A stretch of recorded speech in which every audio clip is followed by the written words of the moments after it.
And where is it right now? Because you're going to go, when is it going to be released? It opens, it premieres Tuesday in New York. And you're working on it last minute. Where is it now? Because you're going to ask, when is it coming out? It starts on Tuesday in New York. The last month you worked on it. One word in Hollywood can make a show go from average to great. You at all. There's no harm here. Daniel. Martin Scorsese, a director whose quest for perfect movies has defined American movies for more than 50 years, knows this better than most. Between the dirty streets of Taxi Driver and the luxurious excess of The Wolf of Wall Street, Scorsese has written stories that get to the heart of people, showing their darkest desires and most desperate urges. A lot of the stories I used in my movies were based on real events. A lot of people are still living down there. But behind his visionary direction is a personality as unstable as the people who appear in his movies. Some actors, like Robert De Niro and Leonardo DiCaprio, have worked with Scorsese on famous projects, but not all actors have been invited to be close with him. Some people have been the targets of his strict standards and unwavering vision, and they have been infamously angry with him. Even though these players had been praised in other places, they couldn't work with a director who wants people to change completely before his camera. Not only do they have professional disagreements, but they also have basic philosophical disagreements about art. Scorsese once said that movies are all about what's in the frame and what's not. What was still out of frame for these 6 actors was Scorsese's approval, which they desperately wanted but could never get, causing problems that were felt all over Hollywood and sometimes changed people's careers forever. James Caan. James Caan was a perfect fit for Scorsese's world of volatile masculinity because of how talented he was. But their work together on a project that never came together in the mid-1970s became Hollywood mythology. Caan's performance as Sonny Corleone in The Godfather was so good that it caught Scorsese's attention during pre-production talks for Italian American, a character study set in Little Italy in New York City. In a rare talk with Film Comment, Scorsese said that Jimmy had a dangerous side to him. He had the honesty I was looking for, but he also had ideas about the character that were totally different from what I had in mind. Tensions rose during a famous practice where Caan is said to have rewritten lines on the spot. Crew members said Scorsese went on what they called a volcanic tirade. After many years, Caan told The New Yorker that he wanted improvisation, but only his own kind of improvisation. Free speech is one thing, and whatever that was another. Within a few weeks, the project fell apart. In public, Scorsese said it was because of artistic differences, but behind closed doors he told his employees that Caan was impossible. Even though both men had successful lives after that, they stayed away from each other for decades. Their short creative clash is an interesting what-if in the history of movies. Mark Wahlberg. The fight between Scorsese and Mark Wahlberg, while they were making The Departed, is one of the most interesting artistic disconnects in modern movie history. Wahlberg brought his trademark Boston intensity to the part of the unstable Staff Sergeant Dignam, but Scorsese allegedly thought the actor's behavior was getting worse. Mark had the speed and street cred I wanted for Dignam, Scorsese said in an interview with the Directors Guild, but he disagreed with me about how the character felt on the inside. When Dignam's swear-filled office scenes were being filmed, things got heated on the set. Crew members said that Scorsese kept cutting takes because he wanted something subtle that Wahlberg had a hard time delivering, on the inside of the character's hostile face. When everything about this guy screamed more, he kept saying less. Vanity Fair heard from an unnamed production helper. The irony of their disagreement became clear when Wahlberg got the movie's only acting Oscar nomination, which was said to have surprised Scorsese. Even though they were polite in public, they had a lot of problems behind the scenes. In fact, Wahlberg was purposely left out of casting talks for Shutter Island and The Wolf of Wall Street afterward. Soon after, Scorsese told a film student at NYU that actors sometimes give you exactly what the public wants instead of what the character needs. Julia Roberts. Julia Roberts' short encounter with Martin Scorsese's film world during pre-production for The Age of Innocence showed that America's sweetheart and America's strictest director were not at all compatible. Roberts was first considered for the part of Countess Ellen Olenska, but Michelle Pfeiffer got it. Roberts got caught up in Scorsese's careful preparation of historical material. Later, Scorsese reluctantly revealed to Film Quarterly that she had a beautiful quality that could have worked well, but she had a modern sensibility that he couldn't get her to lose. During a costume fitting, Roberts reportedly questioned the physical limitations of period corsetry and Scorsese's stress on real discomfort to inform performance.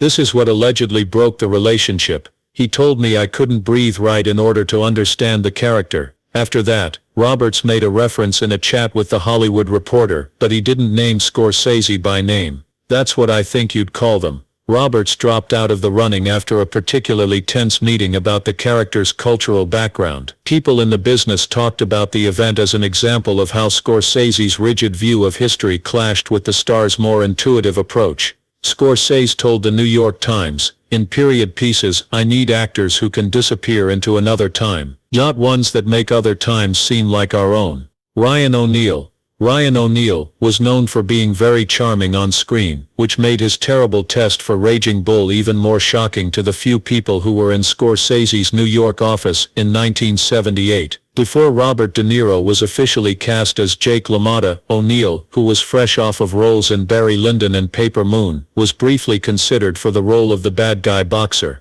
"It was probably the most awkward hour of casting I've ever had," Scorsese told his longtime editor, Thelma Schoonmaker, about it, and Schoonmaker later told the story for a Film Heritage tribute. "He looked at the stuff as if it were something strange." Reports say the meeting went badly when O'Neal suggested softening LaMotta's scenes of domestic violence to make the character more likable, which was a complete misunderstanding of Scorsese's stern vision. "You're not in the right place if you're worried about being liked," Scorsese is said to have replied before suddenly ending the meeting.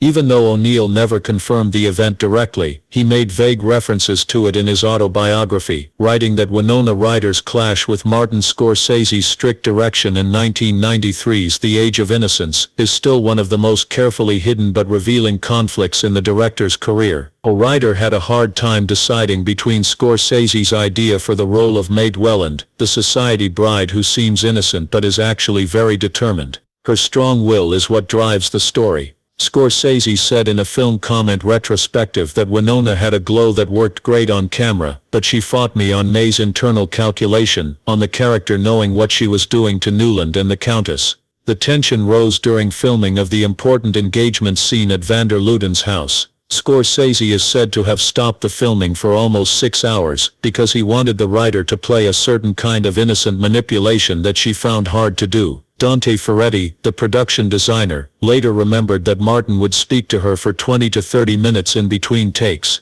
She would come out with red eyes and only hear again after the camera stopped. Behind the scenes, the director and star were getting more and more angry with each other, especially when May announced she was pregnant in the third act. "I mean, it all started with directors trying to get their movies made. These two movies were used in most of the advertising." Years later, when asked about possible future partnerships, Scorsese gave a very short answer, which wasn't like him at all. "Winona is very good at some things. Maid Welland asked for something completely different." After their creative disagreement, it was clear why Ryder was never again considered for a Scorsese project, even though she stayed famous in Hollywood. Martin told Sandy Powell, a longtime partner, that sometimes getting to a great performance is so hard that you can't imagine doing it again, even if it works on screen.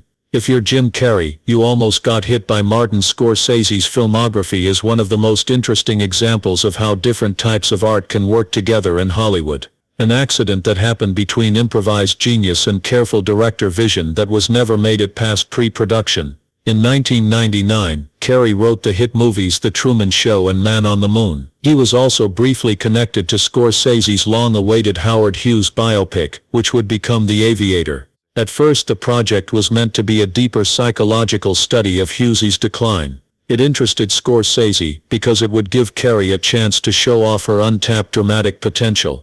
The director told Premiere magazine at the time, "Jim has this crazy energy that could capture Hughes's brilliant eccentricity, but it had to be sent in a very specific way." It all came to a head during a character workshop at Scorsese's office in New York. Production designer Dante Ferretti, who was there to talk about Hughes's changing environments, said that Carrey came with a lot of improvised thoughts about how Hughes's body would change over the course of his life. Ferretti later told Film Architecture Quarterly that Martin became more and more quiet as Jim showed these amazing changes in his body. "It felt like the room was getting cooler every minute." The main problem became clear when we talked about sticking to the plot. Scorsese's style required exact delivery of dialogue, while Cary wanted to be free to find moments on their own. When you act, there are two kinds of genius. After the movie, Scorsese is said to have told his producing partner Barbara DeFina, "Jim's is undeniable, but it doesn't work with my process." Cary quickly moved on to Bruce Almighty, and the project stopped. At the same time, Scorsese reimagined the Hughes story with Leonardo DiCaprio.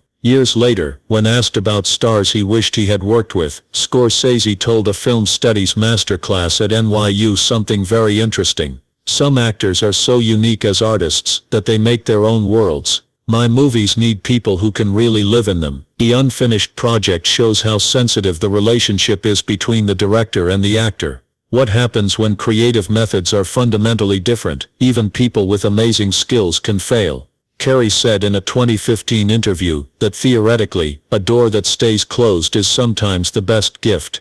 The connection between directors and actors is one of the most important in movies. When it comes to Scorsese though, these links turn into fierce artistic battlegrounds. The 6 performers, who had a disagreement with America's most renowned director, all had exceptional skills that didn't quite fit with his rigid vision. Their disagreements show what Scorsese's philosophy is all about. Emotional abandonment must go hand in hand with technical accuracy. In a field where algorithms are becoming more and more important, these creative tensions tell us that a real artistic vision doesn't require compromise, but rather conviction that is almost obsessional. If you like this look at conflict in movies, click the subscribe button to see more in-depth looks into the interesting world of movies.